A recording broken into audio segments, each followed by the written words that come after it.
Olá, eu sou o pastor Oswaldo Lobo, diretor do Instituto Êxodo de Libertação, pastor da Igreja Batista de Bom Retiro, em Curitiba, Paraná. E eu tenho uma novidade: este ano 2020, nós teremos de 15 a 17 de maio, de sexta a domingo, o seminário Casa de Paz, Cura e Libertação para a Família, onde nós vamos tratar da família sacerdotal, como abençoar o seu lar, como lidar com demônios geracionais, como tratar de síndromes, perseguições emocionais, como lidar com os transtornos de personalidade, como tratar com os filhos em cativeiro, envolvimentos com vícios, envolvimentos em cadeias pecaminosas, como tratar do coração da sua família, como lidar com as deslealdades no casamento, o repúdio, o divórcio, o novo casamento, como ter uma vida abençoada. Você vai ser impactado, você não pode perder, de 15 a 17 de maio, aqui em Curitiba. As informações estão no site www.institutoexodos.com. Você não pode perder, 15 a 17 de maio, de sexta a domingo, eu te espero aqui. Fica com Deus. Você que nos acompanha, somos de Curitiba, da Igreja Batista de Bom Retiro. O nosso endereço é a Avenida Desembargador Hugo Simas, 1772. Essa igreja existe para abençoar a sua vida. O nosso endereço, eu já falei, Avenida Desembargador Hugo Simas, 772, mas a gente tem aqui estacionamento para quem chega na frente. E em breve, nós estaremos ao mais espaço para receber você aqui e também receber os carros que você traz, mas também tem aqui, que você dirige, também tem aqui um ponto de ônibus na frente da igreja. Se você vier de Uber te deixa aqui em frente. Tá bom? Existe o Ministério Infantil, é o Talmidim Kids que vai cuidar do seu filho, e você vai ser muito abençoado. Nossos cultos são sempre às 10 da manhã no domingo, e sempre às 19 horas também no domingo, e na quarta-feira temos o quarta-feira às 20 horas, sábado o mover dos jovens de tarde até de noite, e durante toda a semana as células na igreja. Esse ano, nós teremos aqui, na nossa igreja, 4 cursos: Intercessão em Chamas, o Sangue nos Umbrais, o Estágio de Guerra Espiritual, Policlínica da Alma. Todos esses cursos estão vindo para um outro ministério chamado Freedom, e todos os cursos que nós vamos fazer vai ser para abençoar a sua vida, e todos os recursos, eu já falei isso aqui 4 vezes, que forem implantados, que forem trazidos, que forem investidos nesse curso, vai ser para a obra e para a construção dessa igreja. É uma estratégia que nós vamos lançar para a gente poder arrecadar fundos e terminar a obra na igreja. Você pode participar, amém? Em breve nós vamos colocar aqui as datas para que você possa se preparar e vir celebrar com a gente, amém? 10 passos para restaurar o seu casamento. Vamos orar? Pai querido, queremos ouvir a tua voz, queremos muito que o teu Espírito Santo fale conosco, Pai. Por isso nós nos desarmamos, nós nos despojamos, lançamos fora todos os conceitos e preconceitos, todas as decisões tomadas que são separadas do princípio da tua palavra, e te damos liberdade para o Senhor nos ensinar, nos corrigir, nos guiar em toda a verdade. Fica conosco em nome de Jesus, amém. Semana passada nós ministramos 10 dicas para você não casar errado. Aí no final teve gente que falou para mim: pastor, mas agora eu já casei. E agora o que eu faço, pastor? Eu já casei errado.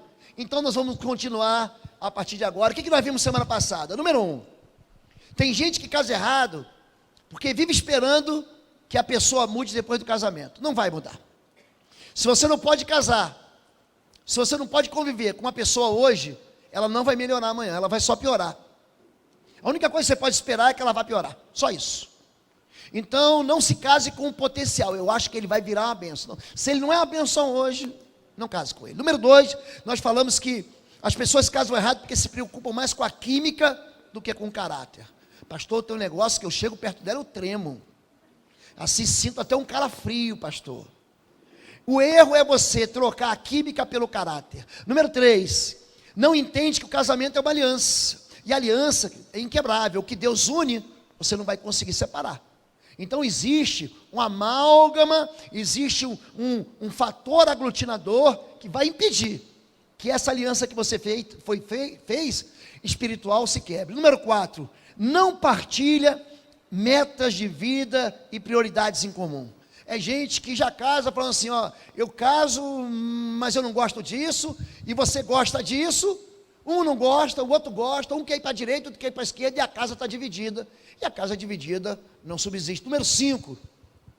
Os casamentos não dão certo, por quê? Porque o espírito de sensualidade tira a inteligência do povo, se envolve de cara sexualmente. Todo mundo que se mete com isso aqui acaba depois semeando, acaba depois colhendo e tendo uma colheita muito ruim. Pecado, olha para mim, é que nem cartão de crédito. Na hora de usar dá alegria, mas no final do mês a conta chega. Número 6, nós falamos que os casamentos são estabelecidos de maneira errada porque não existe uma profunda conexão emocional. São pessoas que casam com pessoas que estão afetadas emocionalmente, com doenças psiquiátricas, psicológicas, e que eles não sabem lidar com aquilo. Número 7, envolve um abuso sentimental, ditadores, autoritários, pessoas paternalistas, exclusivistas. Nós falamos que o casamento não dá certo porque as pessoas não colocam as cartas na mesa, escondem a verdade, vivem debaixo de um ocultismo, com expectativas acima e fantasiosas daquilo que é verdade. Número 9, o casamento não dá certo porque as pessoas se casam para ser felizes.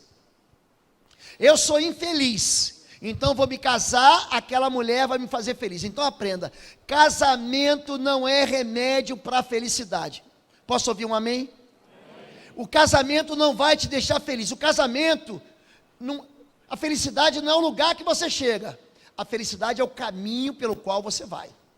Se você não consegue ser feliz agora, teu marido, a tua esposa não vai te fazer feliz depois. E por último, nós vimos que os casamentos dão errado, por quê? As pessoas se casam num triângulo amoroso. Ou seja, o marido casa com a esposa, mas a esposa não larga o pai e a mãe. E tem que haver a ruptura do pai e da mãe. Você não deve desprezar pai e mãe, você deve honrar pai e mãe. Mas você tem que entender que você entrou numa aliança agora nova. E para você ter um outro destino. Quando Deus faz a aliança com Abraão, ele fala, larga o teu pai e tua mãe. Porque senão eu não consigo construir em você o que eu quero construir. Tem gente que casa com o marido e o marido só pensa em trabalhar. Tem gente que casa com o marido só pensa em cuidar do carro. E aí alisa mais o carro do que a mulher. É um triângulo amoroso. Eu, você e teu carro. Eu, você e teus amigos, as tuas amigas. Eu, você e teu trabalho. Eu, você e teus negócios. Eu, você e teu ministério. Não. Existe uma prioridade que nós vimos em Efésios 6. E hoje, vamos continuar em 1 Coríntios capítulo 7, de 1 a 40, que diz assim, quanto aos assuntos sobre os quais vocês me escreveram, ou seja, vamos traduzir para o dia de hoje? Eles mandaram lá uns e-mails para o apóstolo Paulo, perguntando sobre casamento. Eles têm problemas lá. Jesus já tinha falado sobre casamento, sobre divórcio, sobre repúdio, sobre novo casamento, sobre adultério. Jesus tinha falado um monte de coisa, mas tinha uns detalhezinhos que precisavam ser o quê? Resolvidos, explicados. Então, apóstolo Paulo, vocês me escreveram, vocês me mandaram um zap, eu estou agora respondendo essas perguntas que vocês enviaram para mim. Quanto aos assuntos sobre os quais vocês escreveram, é bom que o homem não toque mulher, mas por causa da imoralidade, cada um deve ter sua esposa e cada mulher seu próprio marido. O marido deve cumprir seus deveres conjugais para com sua mulher, e da mesma forma a mulher para com o seu marido. Está falando de intimidade aqui, tá bom, gente? A mulher não tem autoridade sobre o seu próprio corpo, mas sim o marido. Quem manda no seu corpo, esposa, é o seu, diga marido. Mas ele continua. Por que vocês estão tão intimidados hoje? Não estão respondendo? Vamos continuar. Da mesma forma, você, marido, não tem autoridade sobre o seu próprio corpo, mas sim, quem está mandando aí é a mulher. Não se recusem um ao outro, exceto por consentimento mútuo, durante certo tempo, para se dedicarem à oração. Depois unam-se de novo. Sabe por quê, gente? Porque o mundo espiritual, ele está muito preocupado com a vida de intimidade que você tem, para que Satanás não vos tente por não terem domínio próprio. Então, 5 princípios do casamento que estão aqui nesses primeiros versículos. Número 1, viva em sintonia conjugal. Número 2, não viva de abstinência. Aqui tem alguns adolescentes. Os adolescentes saíram? Não, então eu vou falar. Sexo antes do casamento é pecado. Amém, igreja? Falta de sexo dentro do casamento é pecado. Eu posso ouvir um amém? Vou repetir. O sexo antes do casamento é pecado. O apóstolo Paulo chama de imoralidade. A ausência do sexo no casamento também é pecado. Então, unam-se, vivam uma expressão de amor. Quando o livro de Cantares fala sobre amor em delícias, ele está sugerindo que vocês tenham uma vida sexual abundante dentro do casamento e ponto final. Não bota uma vírgula nisso não. Número 3, abstinência só com intenção expressa de se dedicar à oração, mas com uma intenção deliberada de retornar. Estou fazendo jejum hoje, mas amanhã eu te pego. É mais ou menos isso.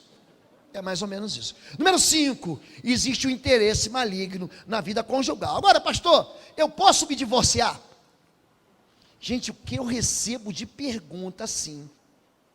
E aí eu vou dizer para você o que a Bíblia diz sobre o divórcio. Você está pronto? Então bota o cinto, assim, ó, bota o cinto de segurança. Vocês sabem que eu gosto de trabalhar em cima da Bíblia. Vocês sabem disso. Vocês sabem que o meu coração fica me encharcado e mergulhado. Então vamos ver o que a Bíblia diz. Vamos lá. Digo, porém, aos solteiros e às viúvas, é bom que permaneçam como eu. Ele está dizendo o seguinte, ó, não vai arrumar para a cabeça, não vai se casar, não se case. Eu sei do que eu estou falando, não se case.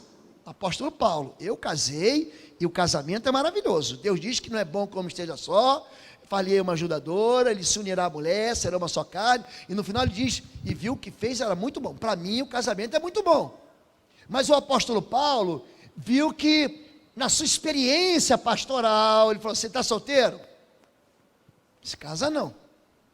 Mas, se não conseguem controlar-se, ou seja, se dentro do teu coração arde um fogo, sabe aquele irmão fogoso? Sabe aquela irmã fogosa?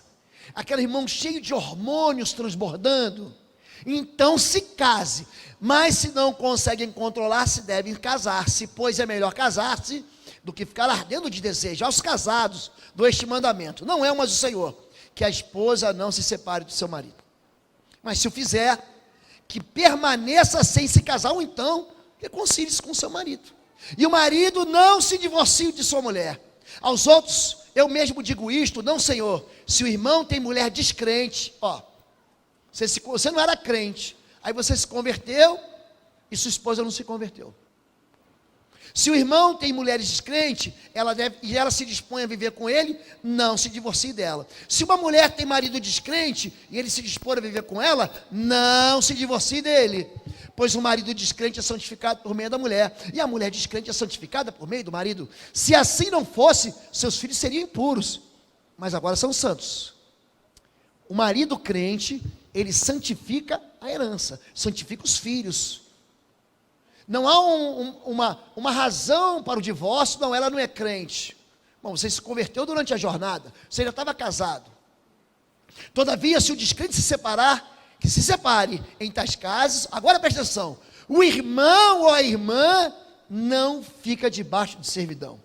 Aqui, aquela pessoa que é repudiada, aquela pessoa que é abandonada, que é deixada, ela não vai receber o ônus, ela não vai receber a culpa, ela não vai receber de nenhuma maneira, ela está livre da aliança, ela não vai receber de nenhuma maneira o juízo por isso. Deus nos chamou para vivermos em paz. Você, mulher, como sabe se salvará seu marido? Ou você, marido, como sabe se salvará sua mulher? Entretanto, cada um continue vivendo na condição que o Senhor lhe designou e de acordo com o chamado de Deus. Então, pastor, o que fazer se estou arrependido de ter casado? O que eu fiz, pastor? Onde foi que eu amarrei o meu cabrito? O que eu faço, pastor?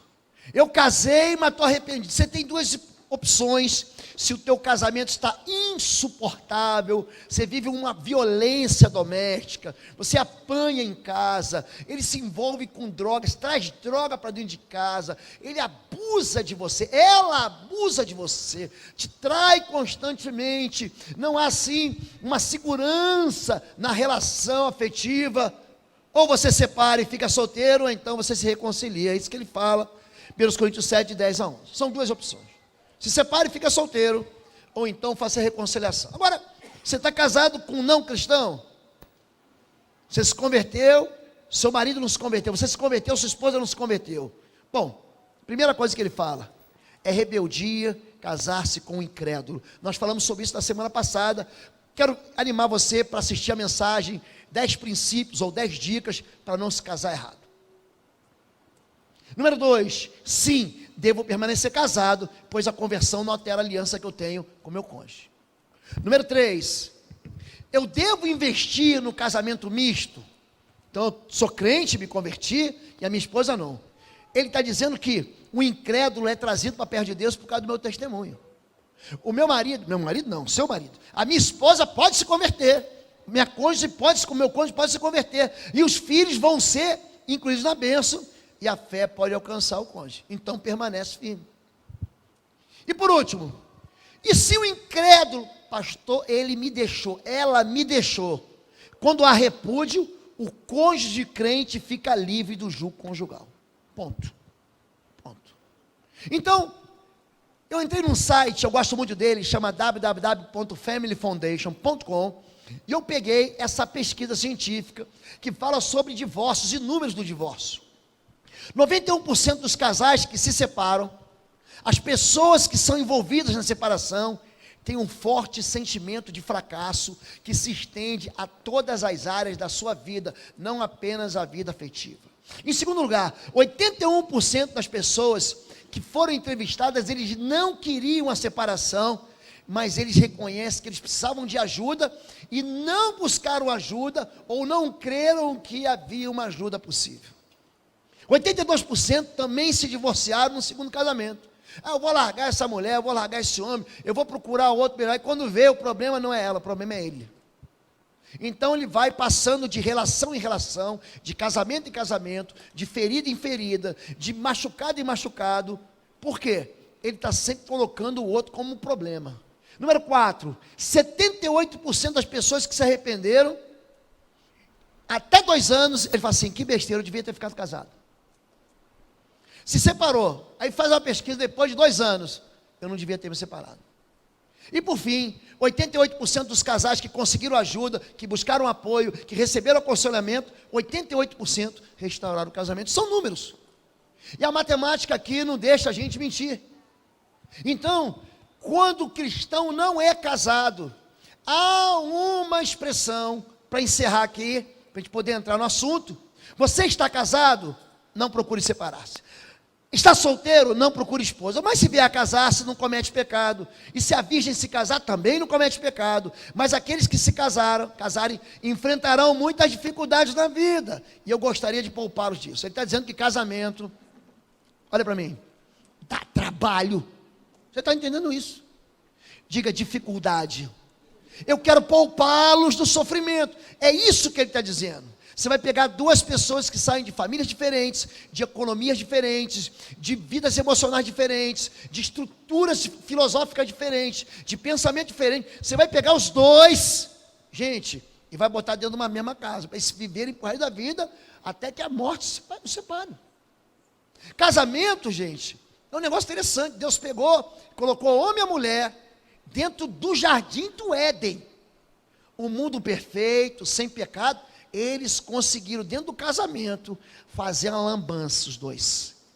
Eu quero poupá-los, irmãos que são mais jovens e solteiros, não estou desanimando vocês, tá bom? Estou apenas alertando para você fazer escolhas corretas, para você não se aborrecer no final. Gostaria de ver os livres de preocupações. O homem que não é casado, preocupa-se com as coisas do Senhor, em como agradar ao Senhor. A mulher está ligada ao seu marido enquanto ele viver, mas se o marido morrer, está livre para casar com quem quiser, contanto que ele pertença, contanto que ele seja crente. Tá bom assim, gente? Tá combinado assim? Então, só para os fortes, só para quem é forte. Não se case se a situação atual é terrível. Aqui o apóstolo Paulo está falando assim, o negócio não está fácil não. Esse tal de Nero está perseguindo os cristãos. Você vai buscar um cristão e você vai ser perseguido, você vai ter filhos, esses filhos vão ser jogados na arena para os leões. Então, olha, é melhor não se casar.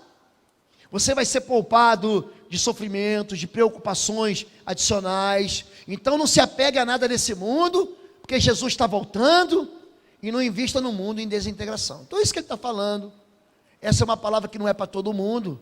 A maioria de nós aqui vai casar, apesar de que tem gente que diz, não, pastor, eu não quero casar. Eu recebo algumas pessoas em gabinete, atendo outras pessoas por e-mail. De vez em quando vem alguém assim, pastor, eu me converti e eu entendi por que não funcionou o casamento.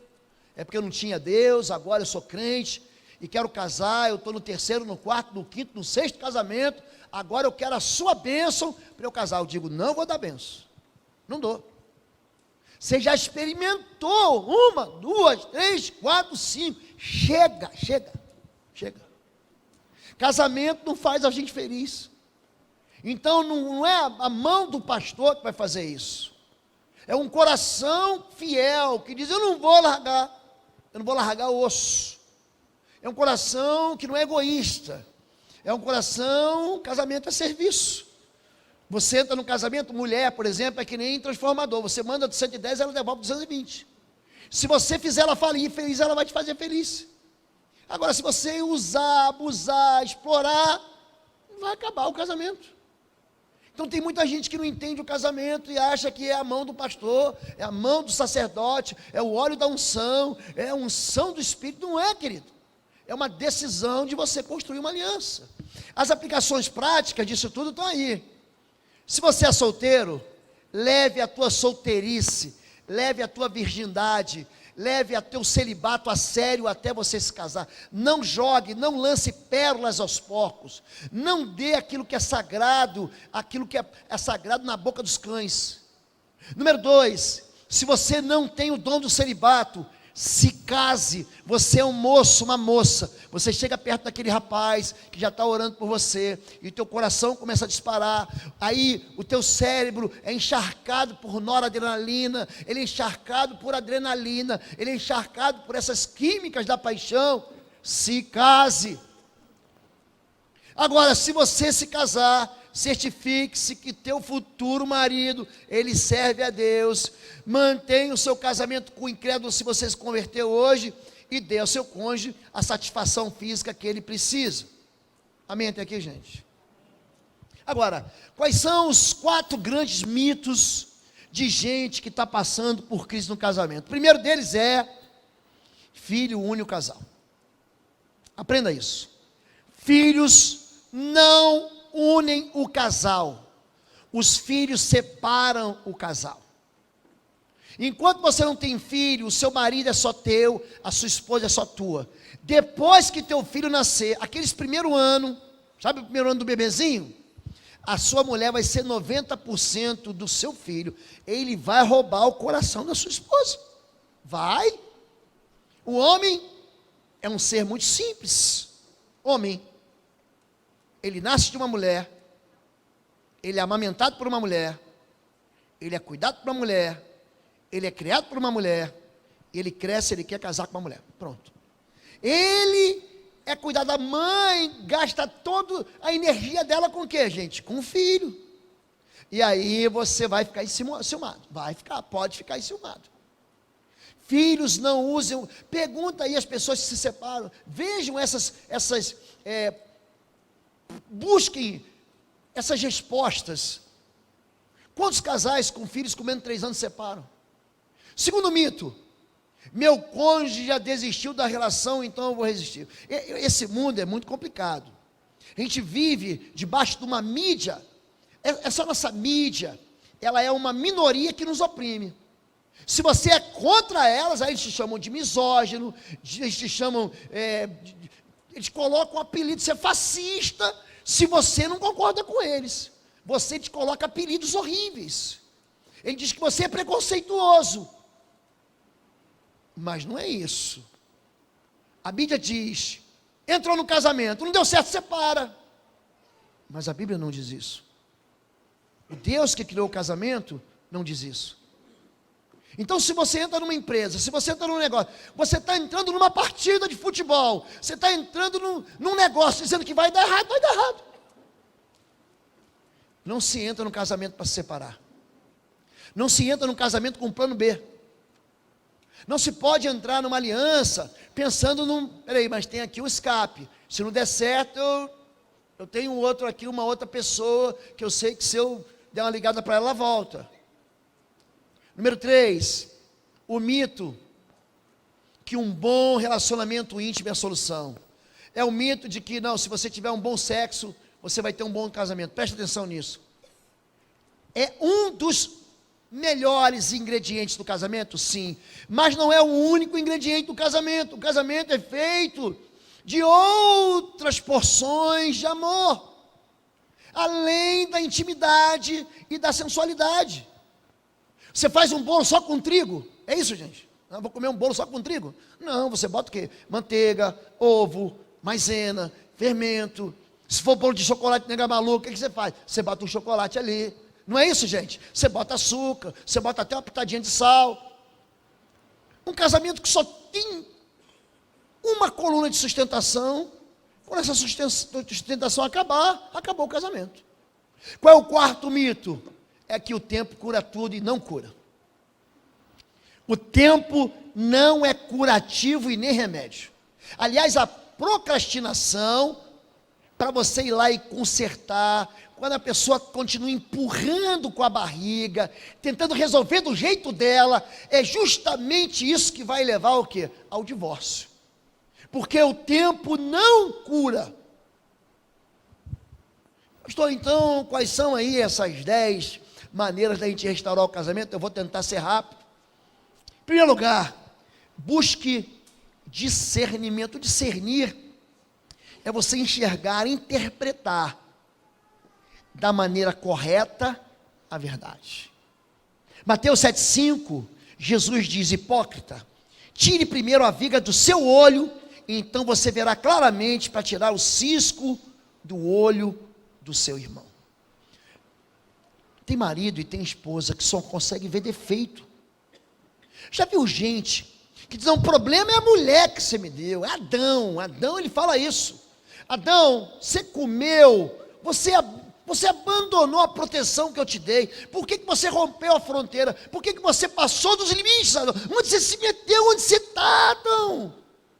O que você foi fazer com a tua vida? Ah, foi a mulher que você me deu. A culpa é tua, Deus. É um jogando a responsabilidade para o outro. É gente que vê o visível, o invisível, mas não consegue ver o visível. Então a primeira coisa para você consertar teu casamento é você enxergar a verdadeira razão. E a verdadeira razão muitas vezes está em nós. É gente que chega e você fala: qual é o seu problema? Não, porque meu cônjuge é isso, é aquilo outro, ele é assim, é assado. Eu pergunto: e você? E ele não consegue interpretar, ele não consegue discernir que ele mesmo é o tropeço, ele mesmo é a causa. E muitas vezes, logicamente, você não casa com anjo, você casa com gente. Escute, pode parecer um chuchuzinho, ele pode ser um fofinho, pastor, ela pode ser um docinho. Você está casando com um pecador. Você está entendendo isso, gente? Nós não casamos com anjinhos. Aliás, no céu, nós não casamos, nem nos damos em casamento. Aí no céu, sim, somos como anjos. Vai ser uma beleza. Porque anjo não se casa, mas gente se casa. Número 2, se humilhe. Tem gente que tem gente que é tudo de bom, só falta humildade. Sabe, gente que é capaz, que estudou, que é inteligente, que vê, mas ele não tem a virtude da humildade. Isso acontece no casamento. Se confessarmos os nossos pecados, Ele é fiel e justo para perdoar os nossos pecados e nos purificar de toda injustiça. Nós não podemos confessar os pecados dos outros, somente os nossos. Se humilhar e dizer: eu errei, eu discerni que o problema sou eu, então eu vou lá e digo para o meu cônjuge: eu tenho que falar isso, eu estou errado, eu preciso de ajuda, eu preciso de conserto, eu preciso que você me socorra, eu preciso que você me ajude a ser um homem melhor, eu preciso que você me ajude a ser um cônjuge melhor. É gente que entra no casamento e não quer mudar. Quando você casou comigo, Eu era assim, então você vai ter que aguentar. Como é que é isso, gente? Como você vai ter que aguentar? Se a gente vai se lapidando, se o casamento é uma história de amor, que nós caminhamos juntos, como é que eu vou continuar querendo viver do mesmo jeito ruim que eu era antes? Pare de confessar o pecado dos outros.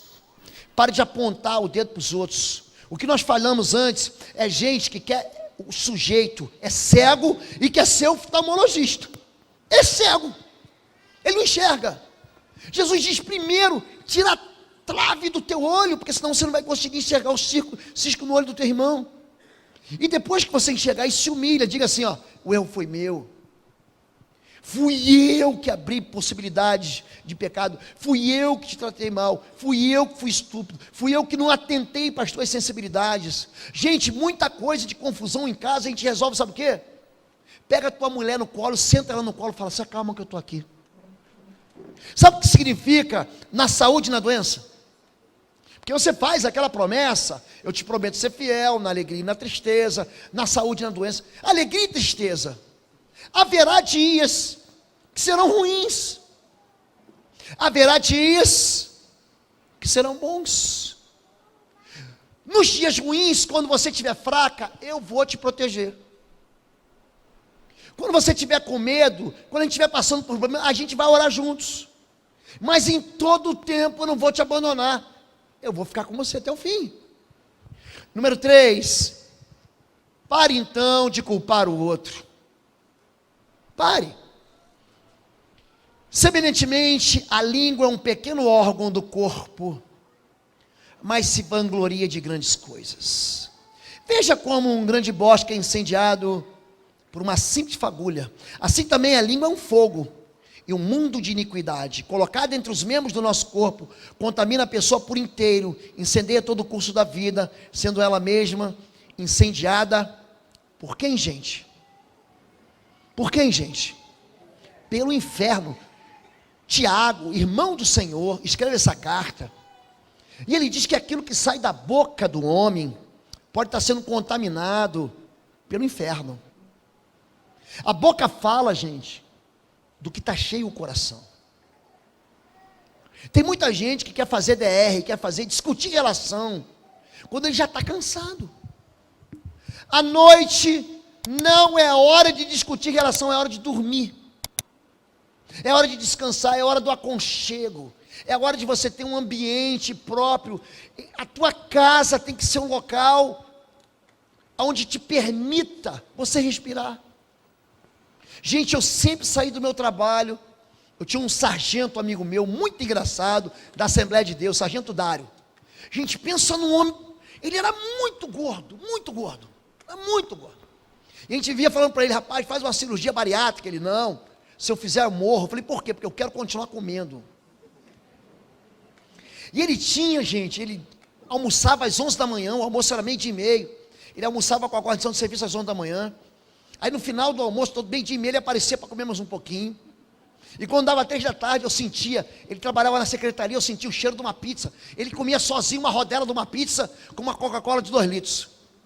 Ele era muito, mas muito competente, muito querido, muito amigo, servo do Senhor, tinha esse problema de gula. E eu falava para ele assim, o expediente termina às 5, nós chegamos aqui às 8, e 5 da tarde eu vou para casa. Se alguém chegar para mim 4:30 da tarde com uma emergência, eu vou falar assim, te vira, porque a emergência não chega às 4:30 da tarde. Você vai resolver, porque eu vou cuidar da minha vida, eu vou para o meu lugar de segurança, eu vou para minha casa. E ele falava assim, positivo, comandante. Então, quando dava assim 4:50, eu falava assim, coloca a tropa em forma, que eu quero dar os avisos e mandar o povo embora. 4:50, ele dava um grito da secretaria e falava assim, ergue o braço.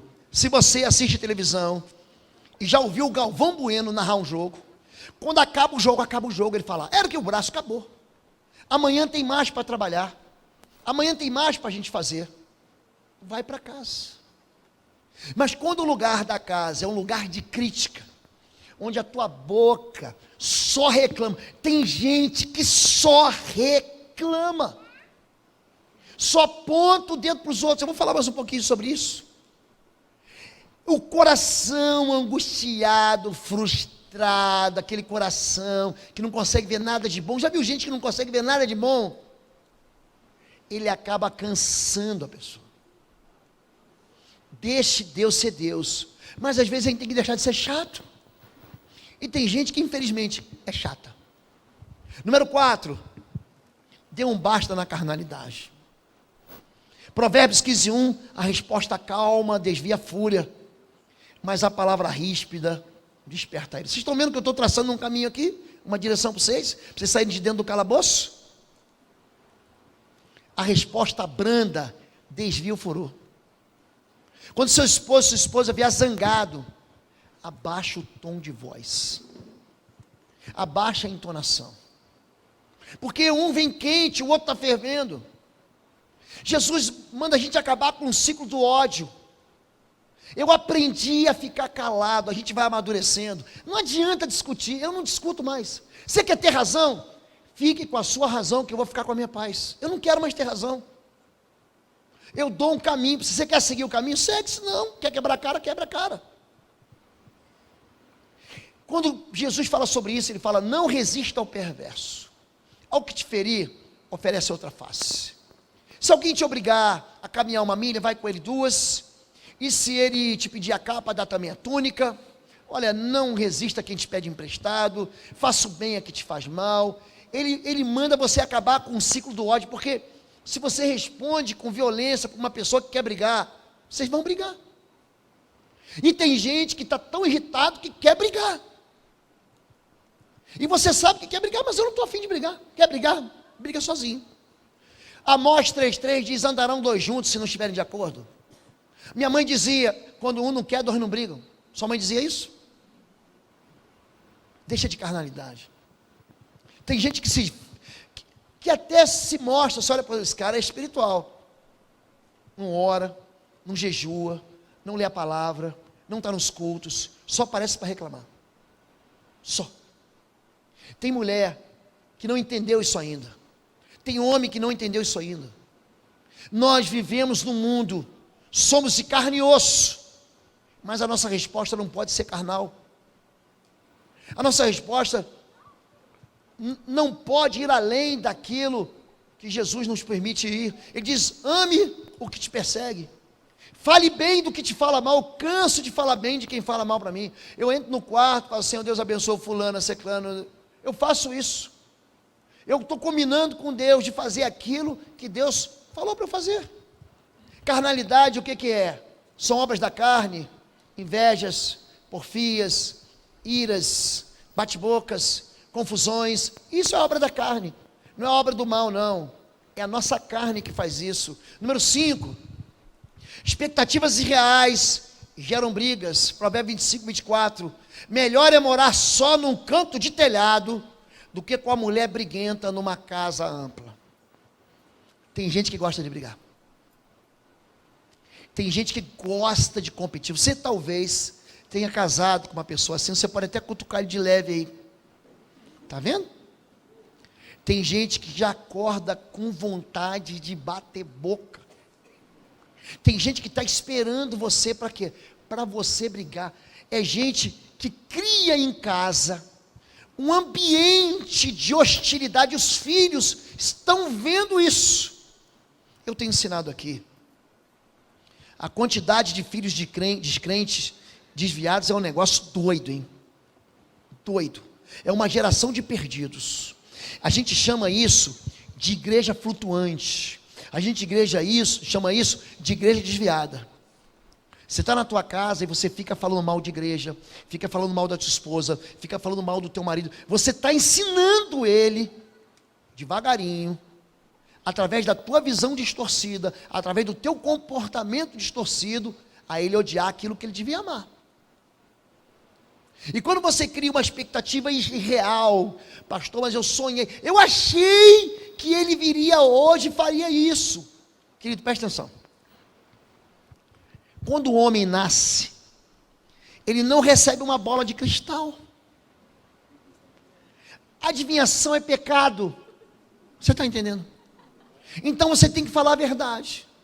Porque às vezes a cabeça do homem, a cabeça da mulher, é um ovinho do Kinder Ovo. Sabe como é que é? É sempre uma surpresa. Você vai e deixa a porta fechada. Não, era para deixar aberta. Aí você fecha. Não, tinha que ficar fechada. Tem gente brigando por coisas tão tolas. E eu chego na casa para apartar a briga. Calma, gente. Calma. E eu pergunto, por que vocês brigaram? Sabe que eu nem lembro. A briga começou porque, não sei, é um preguinho torto. A esposa está falando assim, amor, bota o prego para eu botar o quadro. E você sabe como é que o homem é? Ele quer fazer tudo certinho. Então ele tem que pegar um martelo com o primo, ele tem que pegar a fita métrica com um amigo, ele tem que medir, botar uns quadros, ele tem que colocar lá para... E a mulher já quer só colocar o quadro. Então ela vai, pega o prego, pega um rolo de macarrão e quebra a parede. Aí você sabe, o prego entorta. Aí você sabe que se você tirar nas casas, né? Quando você tira o quadro, tá cheio de buraco naquelas tentativas. Tem gente que briga por causa da tampinha do tubo da pasta. Mas você não colocou a tampinha, então coloca você. Mas você deixou a tampa levantada, então bora combinar. Quando está levantada você abaixa, quando tiver abaixado eu levanto.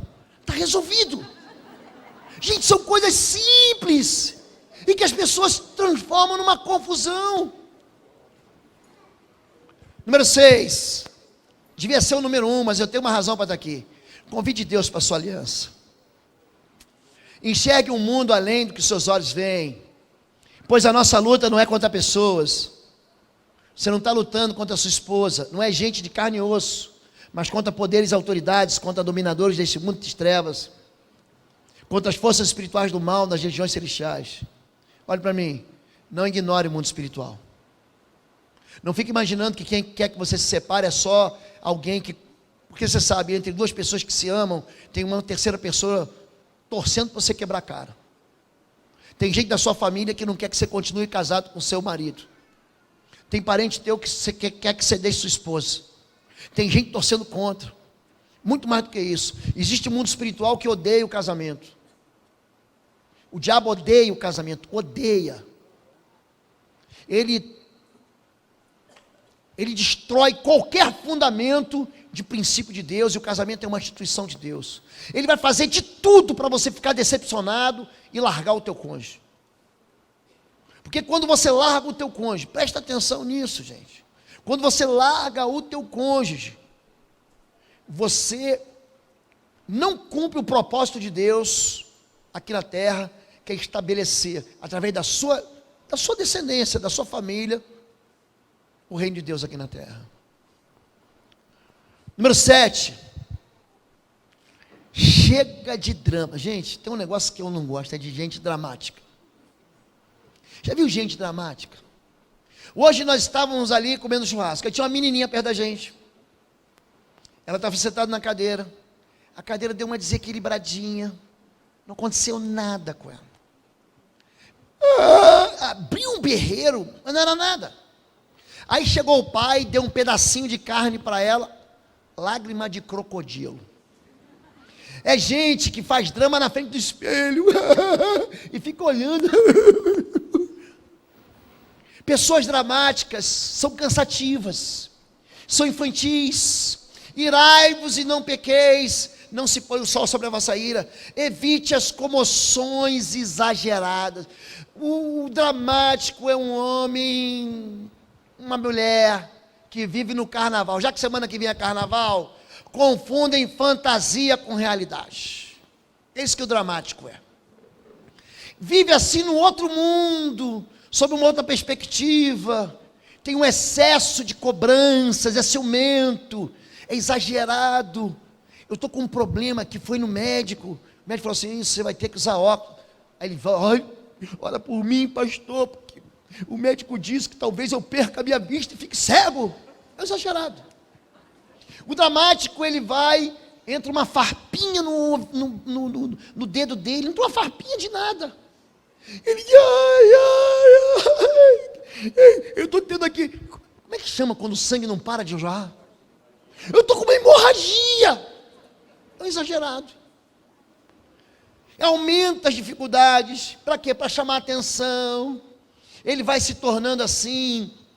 Ele dá show, se joga no chão, diz que vai se matar, se você for embora, se você não fizer isso. Hábito de se fazer de vítima, é isso aqui que é o dramático. Como é que você lida com o dramático? Como é que você responde a ele? Não alimente a fantasia. Deixa eu ver esse dedo aqui. Não foi nada, uma farpinha. Lembra da mãe? Pegava a pinça. Lembra disso? Pegava a pinça, né? Hoje alguém ainda faz isso, gente? Esse negócio? Faz, né? As moças fazem. Alguns rapazes fazem. Eu tinha um amigo meu, o apelido dele era Taturana. Alguns chamavam ele de bigode, porque vinha daqui para cá assim. Não sei se bigode. Devia ter que fazer. Mas é o jeito que Deus fez, é assim. Não seja irônico e nem sarcástico com seu marido, sua esposa dramática. Ai, meu dedinho, vou ter que levar você para a UTI, vai tomar 30 pontos. É o que ele quer. O dramático é o que ele quer. Ele quer atenção, ele quer que você diga assim, nossa, coitadinho dele. Ele quer alimentar, ele quer que você perceba ele. Mostre que a reação dele é desproporcional à realidade, não altera o tom de voz. Ou seja, mostra para ele que o mundo não vai acabar, porque você não lavou a louça. Tá bem? Mostra a ele que o mundo não vai acabar, porque hoje nós vamos comer arroz com ovo. Mostre a ele que o mundo não vai acabar, porque alguma coisa diferente daquilo que a gente combinou vai acontecer. Entenderam isso? Estamos encerrando. Número 8. Recuse a retaliação. Eu aprendi isso e Deus me honrou por causa disso. Tem gente que quer fazer justiça com as próprias mãos. Hebreus 12:15.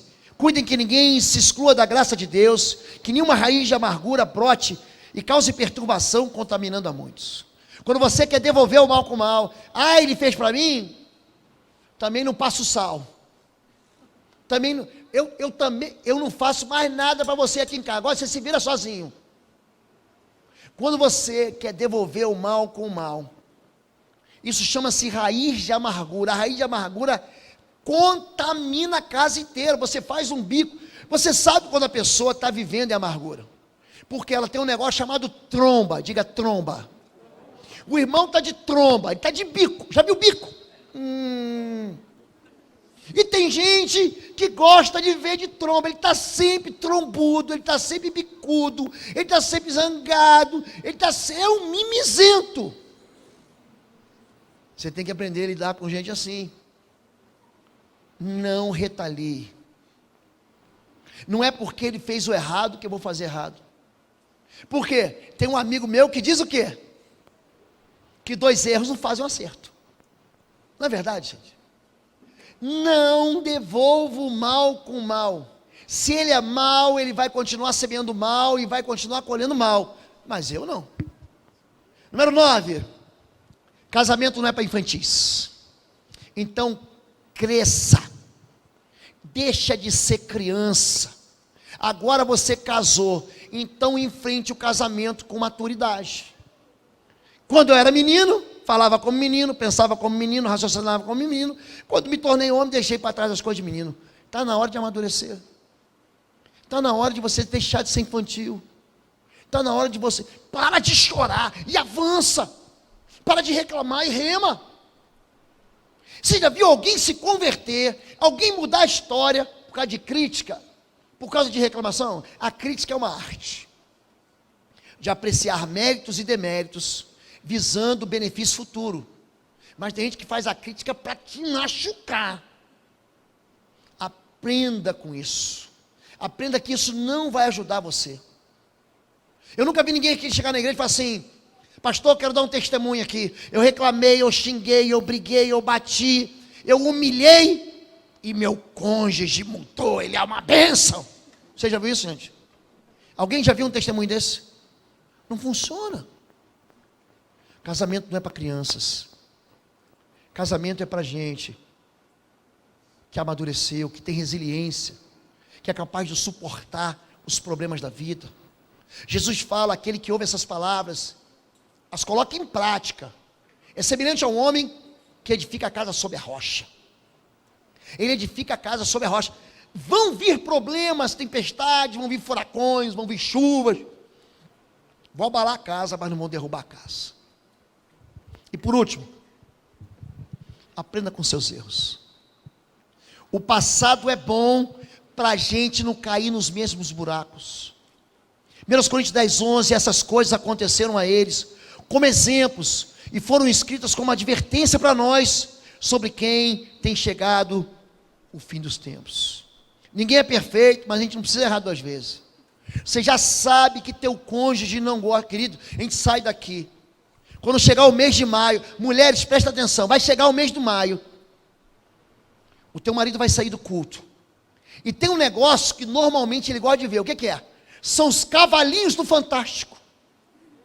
É uma bobagem, mas futebol é a coisa mais importante dentre as coisas menos importantes para o seu marido. Então deixa ele ver. A tua esposa vai no shopping. Gente, tem gente que gosta de ir no shopping. Eu não gosto. Eu não ligo para isso. Eu vou no shopping. O que eu preciso? É aquilo ali, eu vaso. Mas a sua esposa, ela quer passar. Ela entra na loja de sapato. Ela veste 1, 2, 3. Aí fala: não gostei. Vou dar uma voltinha, depois eu volto. Mulher. E aí você está brigando com a sua mulher por causa disso. Você está brigando com o seu marido por causa dos cavalinhos do Fantástico. Aprenda com os erros. É só 15 minutos, 10 minutos. Aí Schmidt, você sabe do que eu estou falando. Vai passar. Você sabe que ele não gosta, então não aprenda com os seus erros. O passado é bom. A Bíblia, para que serve o Antigo Testamento? É o que o apóstolo Paulo está falando. Essas coisas foram escritas para ensino nosso. Aquilo que foi escrito para a gente aprender. Davi errou um monte, mas ele errou só uma vez. Você não vê ele repetindo o erro. E tem gente que continua repetindo o erro. Então use o passado, querido, para te ajudar. Aprenda com seus erros. Ah, pastor, eu não sou perfeito. Eu sei que você não é perfeito. Você não precisa cair no mesmo buraco toda hora. Casamento é bom? É bom. Eu, 30 anos casado, se tem algo que eu acertei na vida, foi no meu casamento. Todo mundo acerta? Não. Você vê histórias dramáticas na Bíblia? Vejo. Gente, Benjamim sofreu muito no casamento. Jacó sofreu muito no casamento. Abraão colocou uma outra dentro da cama e só trouxe confusão. Davi, gente, Salomão, o livro de Provérbios, o início dele, fala sobre casamento, mulheres e problemas do casamento. A gente vê pessoas sofrendo, o apóstolo Paulo está dizendo: ó, quero poupá-los de problemas, eu quero poupá-los de sofrimentos. Existe aqui, eu poderia ficar aqui dando 40 motivos. Você sabe que eu vou terminar. Gente, eu podia ficar aqui falando para vocês com pelo menos 40 motivos para você consertar teu casamento. Então essa história vai continuar, outros sermões eu vou trazer. Mas não existe espaço para a gente desistir. Se depender de você, joga a palavra divórcio, vai lá, faz um ato profético na tua casa. Abre o dicionário, vai lá na letra D e risca assim, ó. Risca, arranca aquela página, joga fora e diz: para trás de mim, Satanás. Eu vou ficar com meu cônjuge, com a minha esposa até o fim. Você vai ficar com o teu marido até o fim. Por quê? Porque você está vendo que no mundo, esse mundo que a gente vive é um mundo de aflições. Casamento é bom, mas o casamento é uma aliança para a gente aprender juntos. Casamento é bom, mas a gente tem uns ajustes. Tem uns ajustes que a gente vai fazendo na jornada. Casamento é uma aprendizagem. Casamento é um lugar que você tem onde você expressa perdão, onde você expressa amor, onde você ensina uma geração que vem depois de você. O casamento é um presente de Deus para a gente ser feliz, mas só para quem já é feliz. Vamos orar? Queria pedir para que você ficasse de pé, em nome de Jesus. Eu quero fazer algo aqui que eu gosto muito de fazer. Se a sua esposa está aqui, Se o seu marido está aqui, você pode abraçar ela? Você pode ficar pertinho dele? Se você é solteiro e não quer se casar, não tem problema. Se você é viúvo, pastor, eu já passei por essa fase aí, não tem problema. Agora, se você quer casar, não erre, especialmente na decisão que você vai tomar de andar com alguém que vai ficar com você para sempre. Você está passando crise no casamento, eu quero muito te ajudar, muito. A nossa igreja, além de mim, pastora Fabíola, tem um pastor Marcos, que vai orar pela gente aqui, e está recebendo agora o pastor Quecos e a Cláudia. Eles vão subir aqui, daqui a pouquinho vou apresentar vocês. Vamos recebê-lo como bom batistas, numa assembleia. A nossa igreja vai cuidar das famílias. Eu penso muito num subtítulo para essa igreja, como Igreja das Famílias. Eu penso, Igreja Batista da Família em Bom Retiro, eu penso nisso. Porque se você constrói o fundamento familiar na igreja, ela cresce forte. Querido, se você errou um monte, não erre mais. Se você é solteiro e quer se casar, você quer fazer de novo, faz certo dessa vez. Faz certo dessa vez. Não tenha pressa. Quem está com fome acaba comendo comida estragada. Quem está com fome acaba experimentando aquilo que não vai saciar a fome. Faça certo. Olhe para sua esposa agora, hein? Pode olhar para ela. Se seu marido não estiver aqui, feche os olhos, imagina que ele está aqui. Se seu esposo não está aqui, sua esposa, imagina que ela está aqui. E se você quer casar, diga assim: Senhor, tem misericórdia de mim. A Bíblia diz: aquele que acha a esposa para si, encontrou a misericórdia do Senhor. Então peça misericórdia. Olha para ela assim, diga assim: meu amor, eu te amo. Desde o primeiro dia que eu te vi, eu me apaixonei por você. E eu quero confirmar diante de Deus, diante dos homens e diante da igreja, a aliança que eu tenho contigo. Eu te prometo ser fiel todos os dias da minha vida. Eu vou te amar, eu vou te honrar. Quando as coisas estiverem bem, nós vamos fazer festa junto. Quando as coisas não estiverem bem, a gente vai orar junto. Em todo tempo. Tem dias que você vai estar forte, e tem dias que você vai estar fraco. Então eu vou te amar na saúde e na doença. Eu vou te amar na pobreza e na riqueza. Eu não quero ficar pobre. Eu quero prosperar com você. Mas se as coisas não derem certo, Mamon não é nosso Deus. Nosso Deus é o Senhor. Nós vamos caminhar juntos até o fim, até que o Senhor Jesus venha buscar a igreja, ou até que Ele nos leve para o Senhor. E diga assim: eu te amo, em nome de Jesus. Agora dá um beijinho na moça aí, dá um selinho. Você já vai ganhar o teu, o que é teu está guardado. Vamos orar? Pastor Marcos, vem cá orar. Pastor Marcos é o pastor de famílias. Pastor Quecos, vem cá também, para todo mundo te conhecer. Vamos encerrar o culto. Pode vir um pouquinho mais rápido, irmão. Isso. Vem cá, Marcão. Pastor Marcos é meu amigo. Servimos juntos muitos anos. E hoje eu tenho a honra de tê-lo como pastor de famílias. Eu tenho dito para a igreja que se eu faltar, a pastora Fabíola assume. Se nós faltarmos, o pastor Marcos assume. Até que a igreja tome outra decisão. Eu já disse isso. Nós temos o pastor Renato. Ele trabalha com SUS, tem feito um trabalho junto com a pastora Neuza. Nós temos o pastor Paulo, que chegou agora, está trabalhando junto com o Eliseu na integração. Nós temos o pastor Walter, que tem nos ajudado nos atendimentos, nos acolhimentos. E nós temos um monte de outros pastores vocacionados, homens que estão voltando, estão chegando e vão somar esse ministério. Mas nós vamos dar toda a atenção para a família. Pastor Quecos, ele está vindo de Ponta Grossa, era pastor lá da segunda de Ponta Grossa, também conhecido como Igreja Batista Aliança. Ele pegou uma igreja sem nenhum membro. Ele bombou lá em Ponta Grossa. Então tem fertilidade nessa mão. E ele veio para cá e falou assim: pastor, eu quero congregar com você. Nós tratamos disso logo que eu cheguei aqui, meus primeiros dias na igreja. E ele vai assumir junto com o pastor Marcos. Ele vai cuidar dos jovens casais. Casais jovens, vocês agora têm um pastor especificamente para vocês. Ele vai ficar debaixo da autoridade do pastor de famílias, que é o pastor Marcos. Você que está começando a jornada, você vai ter um pastor. Vem cá, Claudinha, para todo mundo te ver também. A esposa dele.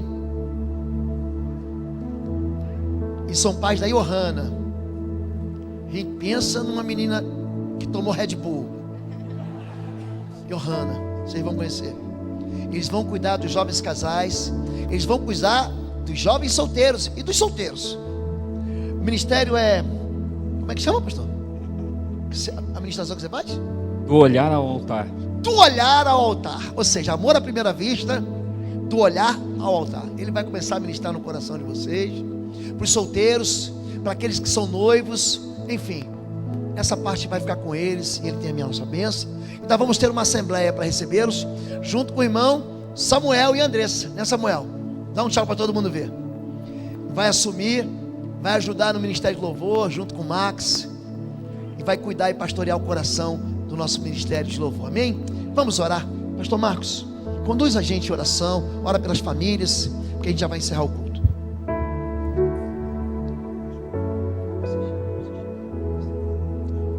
Vamos orar. Você que está com a tua esposa aí, você que está com o teu marido, pode ficar abraçado com ele, com ela, abrace realmente. Fale aquilo que está dentro do teu coração. Nós aprendemos aqui vários motivos para nós não desistirmos do nosso casamento. Porque o casamento é uma instituição divina, foi Deus que criou, porque Deus olhou para Adão, Deus olhou para o Lobo, olhou para o Marcos, olhou para o Caio, não é bom que eles estejam só.